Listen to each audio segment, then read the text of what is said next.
Maswali 7 ya kumuuliza rafiki yako bora. Urafiki wa kweli haujengwi kwa kucheka pamoja tu, kutoka pamoja au kuwasiliana kila siku. Urafiki wa kweli hujengwa pale ambapo watu wawili wanaelewana kwa undani, wanaaminiana na wanaweza kuzungumza mambo ya kweli bila kuogopa kuhukumiwa. Lakini ukweli ni huu: watu wengi wana marafiki lakini hawawajui kwa undani kabisa.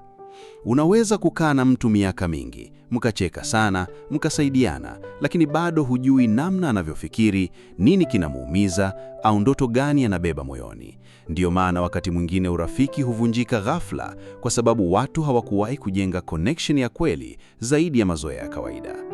Maswali sahihi yanaweza kufanya urafiki uwe wa karibu zaidi. Yanaweza kufungua moyo wa mtu, kuimarisha uaminifu na kufanya muwe watu wanaoelewana kwa kiwango kingine kabisa.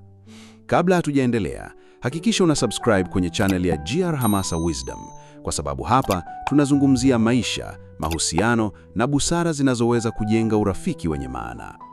Haya hapa ni maswali 7 ya muhimu ya kumuuliza rafiki yako bora. 1. Ni kitu gani kinakuumiza kimya kimya lakini huwa huongei?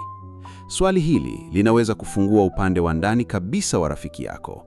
Watu wengi hutembea wakicheka nje, lakini ndani wamebeba maumivu makubwa ambayo hawajawahi kumwambia mtu yoyote.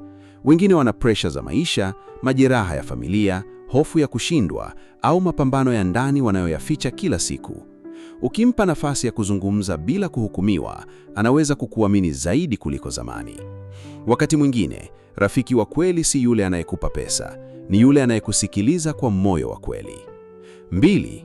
Ndoto yako kubwa kwenye maisha ni nini?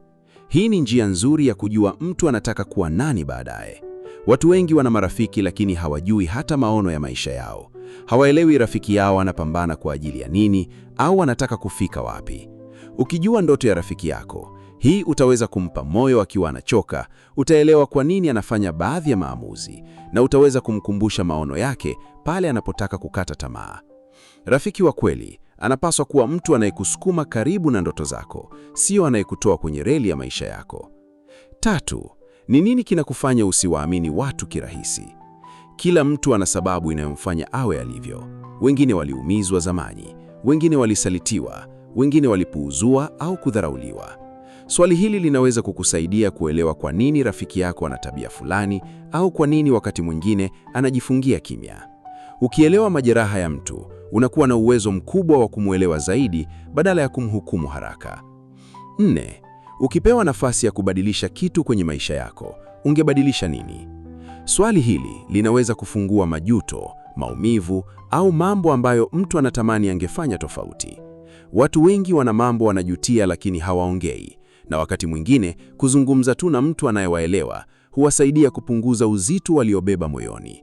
Pia swali hili linaweza kukufundisha mengi kuhusu maisha na makosa ambayo hutaki kuyafanya wewe mwenyewe. 5. Unafikiri nini kuhusu urafiki wetu? Hili ni swali muhimu sana, lakini watu wengi hawalipi umuhimu. Usidhani tu kila kitu kiko sawa kwa sababu mnacheka pamoja. Muulize rafiki yako anajisikiaje kuhusu urafiki wenu. Labda kuna mambo anathamini kwako, labda kuna tabia zako zinamuumiza kimya kimya, au labda kuna kitu anahitaji mbadilike. Mazungumzo ya kweli hujenga urafiki wa kweli. 6. Ni wakati gani ulijihisi pekee sana kwenye maisha yako? Swali hili linaweza kugusa hisia ndani sana. Watu wengi wamepitia vipindi vigumu vya upwengwe, lakini hawajawahi kupata mtu wa kuwasikiliza kwa dhati.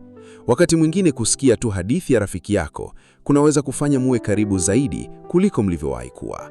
Na pia linaweza kukufundisha kuwa makini zaidi na hisia za watu wanaokuzunguka. Na 7.